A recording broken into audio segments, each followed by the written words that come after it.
I think if you're intent on killing somebody, you're going to go out of your way to make that happen. And I think that's kind of what happened here. The chief of the Mount Hope Police Department upstate tries to explain why he thinks two men now behind bars allegedly drove 90 miles to Otisville, New York from the Upper West Side to try and kill another man just 15 minutes after that shooting victim was released from serving his 15-year prison sentence.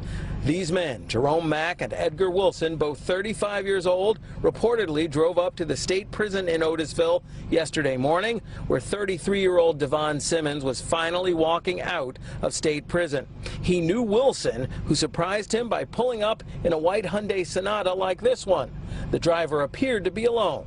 As the state police captain handling the case points out, the driver and his newly released ex-con passenger drove 2/3 of a mile, and then came the big surprise. They had stopped the vehicle.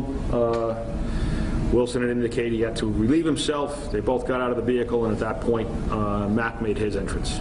Mack, who police sources tell us is a large man, was riding in the trunk and popped out with a handgun blazing. He was shot in the right upper arm and the left chest area. Then they sped off back to this building on West 97th Street where Wilson lives. Meanwhile, upstate in Otisville, victim Simmons managed to run, bleeding, 500 yards to this Metro North station and got help. It saved his life, allowing him to identify the men who shot him.